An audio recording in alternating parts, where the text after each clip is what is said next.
दोस्तों, आज का वीडियो प्रोग्रेस अपडेट है elevated metro section line 2 Patna metro, जिसमें कि काफ़ी सारा काम सुपरस्ट्रक्चर पर अब पहुंच चुका है। हम लोग इस वीडियो में इम्पॉर्टेंट सेक्शंस, इम्पॉर्टेंट स्टेशंस का प्रोग्रेस भी देखेंगे। Basically cut and cover section के बाद आरसी वॉल सेक्शन होता है, जहां से मेट्रो अंडरग्राउंड से एलिवेटेड सेक्शन पे ट्रांजिशन करती है। अभी हम लोग उसी सेक्शन पे जा रहे हैं। आगे जाकर हम लोग मलाही पकड़ी स्टेशन को भी देखेंगे। मलाही पकड़ी स्टेशन में रैम्प्स का काम अभी चल रहा है, जो स्टेशन का बिल्टअप करेंगी। खासा अगर प्रोग्रेस की बात करें तो मलाही पकड़ी से लेकर खेमनी चक स्टेशन तक जहां हम लोग आगे जाएंगे, वहां देख सकते हैं कि प्रोग्रेस काफ़ी हद तक सुपरस्ट्रक्चर मोड में है। दोनों जो अप एंड डाउन कैरेज में हैं वो कंप्लीट हो चुके हैं। अभी जो सेक्शन पार हुआ वो सेक्शन था एलिवेटेड सेक्शन आरसी वॉल, जहाँ से मेट्रो बाहर आएगी। इसके बाद हम लोग देख सकते हैं कि दोनों लाइन ऊपर चली गई है और धीरे धीरे ग्रेडियंट अप होता जा रहा है। ग्रेडियंट मतलब जो एंगल है मोशन का मेट्रो का, वो पार होता जा रहा है। सो अभी हम लोगों ने मलाही पकड़ी को क्रॉस किया। यहाँ पे सुपरस्ट्रक्चर का काम हो चुका है। आगे आई गटर सेक्शन है। आई गटर सेक्शन भी कंप्लीट हो चुका है। अब सपोर्ट सिस्टम के साथ में वहाँ पर डेक की कास्टिंग होगी और आगे यहाँ पर पियर और पियर कैप का काम भी हो रहा है। यहाँ से आगे चलते हैं। आगे में पियर कैप के काम तो हो ही रहे हैं। आगे का जो स्टेशन है वो होगा खेमनी चक स्टेशन। सो खेमनी चक स्टेशन को 90 फीट के पास में है वो, और 90 फीट खेमनी चक में ही दोनों मेट्रो स्टेशन के मतलब लाइन 1 और लाइन 2 के इंटरचेंजेस भी बनाए जाएंगे।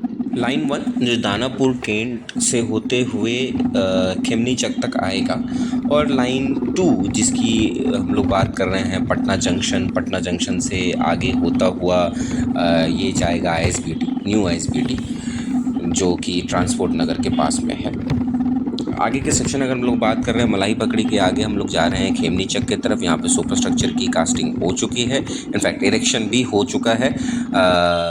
यहाँ पर नाइट में अभी हम आपको ये भी दिखाने की कोशिश कर रहे हैं कि पियर कैप का इरेक्शन कैसे होता है, स्टेबलाइजेशन कैसे होता है, ये कह सकते हैं। जूम करके अगर मैं दिखाने की कोशिश करूँगा तो आप ये देख पाएंगे कि वहाँ पर बॉटल जैक्स लगे हैं। इनफैक्ट जैसा कि अभी जूम करने से पता चल पा रहा होगा, नीचे स्ट्रक्चरल स्टील का सेक्शन है, उसके बाद बॉटल जैक का सेक्शन है जो उसको स्टेबलाइज करके रखता है, जो डिस्प्लेसमेंट होता है उसको भी मैनेज करता है। अब हम लोग पहुंच गए हैं खेमनी चक का चौक, जो 90 फीट के चौक भी कहलाता है। यहाँ पर मेट्रो का दोनों लाइन 1 और लाइन 2, जैसे हमने थोड़ी देर पहले डिस्कशन किया, यहाँ पे इंटरचेंज होगा। जो पहला इंटरचेंज है वो जो मेट्रो लाइन को जानते हैं उन्हें पता होगा, वो पटना जंक्शन के पास में है, और दूसरा जो है वो खेमनी चक के पास में है। तो यहाँ पर लाइन 1 और लाइन 1 से लाइन 2 की तरफ मोशन कर सकते हैं। अगर आगे बढ़ें तो इस चीज़ को हम लोग देख सकते हैं कि यहाँ पे पियर कैप का काम मोस्टली हो चुका है। अब सीक्वेंसली इरेक्शन की जाएगी। अगर और आगे बढ़ते हैं, अभी और आगे बढ़ने से हम लोग पहुँचेंगे भूतनाथ स्टेशन। इस वीडियो को हमने टाइम बाउंड करने के लिए थोड़ी स्पीड बढ़ा दी है। नॉर्मली व्हीकल्स पटना में इतने स्पीड नहीं चल सकते, इवन दो ये हाईवे है। ना ही मैं ये रिकमेंड करूँगा कभी भी कि इतने स्पीड गाड़ी को चलाना चाहिए। सो नाइट का वक्त है, काफ़ी सुनहरा मौसम है अभी पटना का, और धीरे धीरे हम लोग भूतनाथ स्टेशन पहुंच रहे हैं। भूतनाथ स्टेशन में पियर कैप, एक्सटेंडेड पियर कैप जो कि प्री स्ट्रेचिंग के थ्रू कनेक्ट होता है, वो कनेक्ट हो चुका है। अभी पियर कैप के ऊपर स्टेशन के लिए स्लैब लगाए जाने बाकी हैं। उसका काम भरसक इस मॉनसून से पहले कंप्लीट कर लिया जाएगा। जो एलिवेटेड सेक्शन होगा, इंजीनियर्स से बात करके पता चला कि वो तो जून जुलाई अगस्त तक कंप्लीट हो जाएगा। जैसे कि आपको दिख भी पा रहा होगा, सुपरस्ट्रक्चर लाइन जो है मोस्टली कंप्लीटेड है। पटना नाइट में काफ़ी अच्छा दिखता है। पटना की ट्रैफिक जैसे कि अभी 9 बज रहे हैं रात की, तो बहुत ही कम है। हाउएवर 6 से 7 बजे तक पटना के ट्रैफिक का, तो पटना का ट्रैफिक का हाल तो सबको पता है। तो चलिए आगे भूतनाथ के स्टेशन को क्रॉस करते हुए हम लोग आ गए हैं 0 माइल स्टेशन के पास। 0 माइल स्टेशन के पास एक्सटेंडेड पियर कैप वो सेक्शन होता है जो नॉर्मली पियर कैप के आगे आर्म बन करके हाथ बाजू बन करके लिंकअप होता है। जैसे कि आप ये ब्लू सेक्शन देख पा रहे होंगे वो उस एक्सटेंडेड पियर कैप के आर्म को लिंकअप करता है और ये है मेन पियर कैप और सामने है एक्सटेंडेड पियर कैप। वो लिफ्ट करता है, लिफ्ट करके पोस्ट टेंशनिंग जो केबल होते हैं जो ब्रिज में भी यूज़ किए जाते हैं।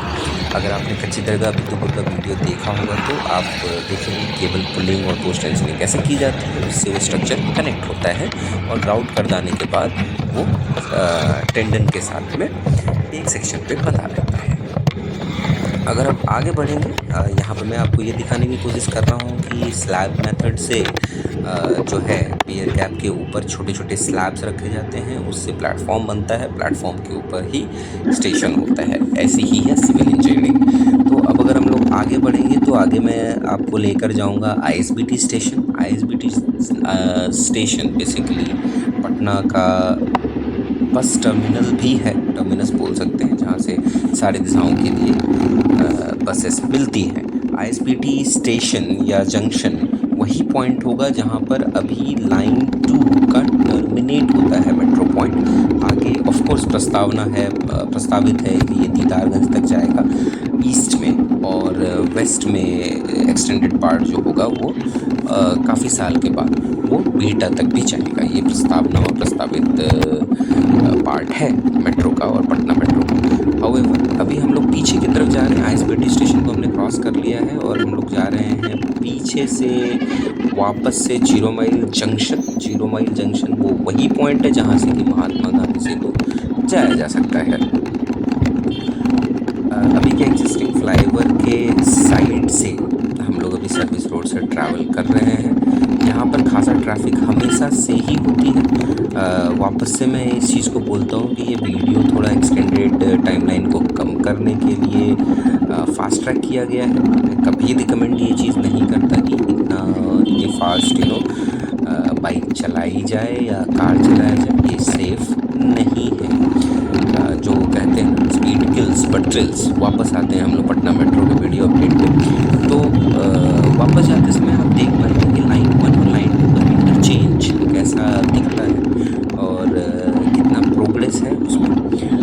तो लाइन 1 के इंटरचेंज जो खेमनी चक के पास में है वहाँ पे अभी पियर और पियर कैप का काम हो रहा है। मोस्टली जो कनेक्टिविटी जंक्शंस होते हैं वहाँ वो कॉम्प्लेक्सिटी होती है, मेट्रो की टर्निंग्स होती हैं। जैसे आप देख पा रहे होंगे कि पियर का कंस्ट्रक्शन तो हो चुका है, पियर कैप का कंस्ट्रक्शन किया जाना बाकी है।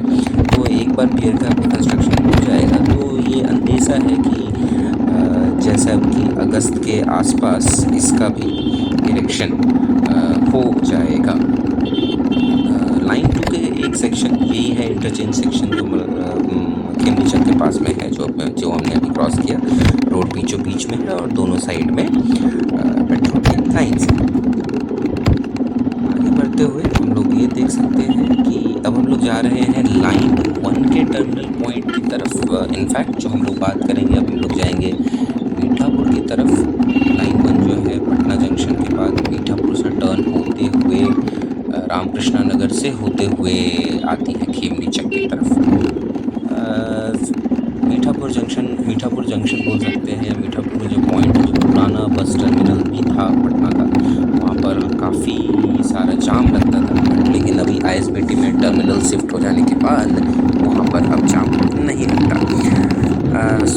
पटना स्टेशन और पटना स्टेशन का जो ट्रैफिक होता था और मीठापुर का ट्रैफिक होता था, दोनों कपल होने के बाद ट्रैफिक कंडीशन बहुत ज़्यादा हो जाता था उस जोन में। उसको डीकंजेस्ट किया गया है और साथ ही मेट्रो का जो डेपो पॉइंट है वो भी वहाँ पर बनाया जाएगा, क्योंकि जो पटना वासी होंगे उन्हें पता होगा कि वहाँ पे एक पुराना तालाब था जो अनऑक्युपाइड था और काफ़ी सालों से उसको यूज़ करने की पढ़ाई की कोशिश की जा रही थी। उसको अब सार्वजनिक जगह बनाकर मेट्रो का डिपो स्टेशन बनाया जा रहा है। तो अभी हम लोग पहुँच गए हैं मीठापुर जंक्शन। मीठापुर जंक्शन से हम लोग जा रहे हैं डेपो पॉइंट तक। आज का वीडियो वहीं तक होगा, डेपो पॉइंट तक।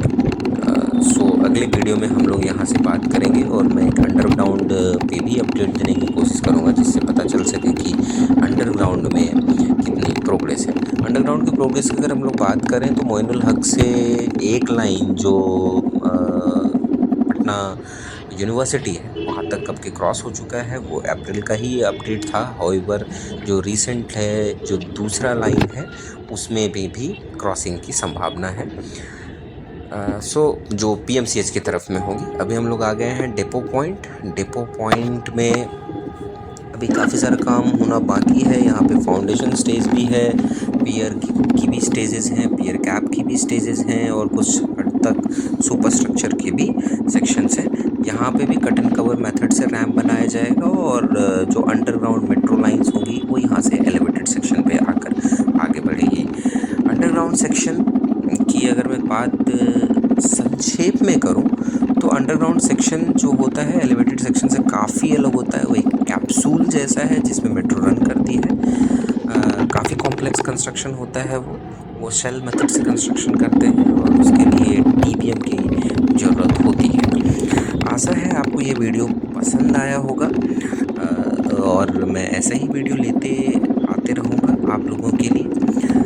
रिक्वेस्ट है कि शेयर करें, अपडेट करें और अगर कोई स्कोप ऑफ करेक्शन हो या इम्प्रूवमेंट हो कृपया बताएं और मोस्ट इम्पॉर्टेंटली सब्सक्राइब करें, जिससे काफ़ी मोटिवेशन मिलती है वीडियोस बनाने के लिए।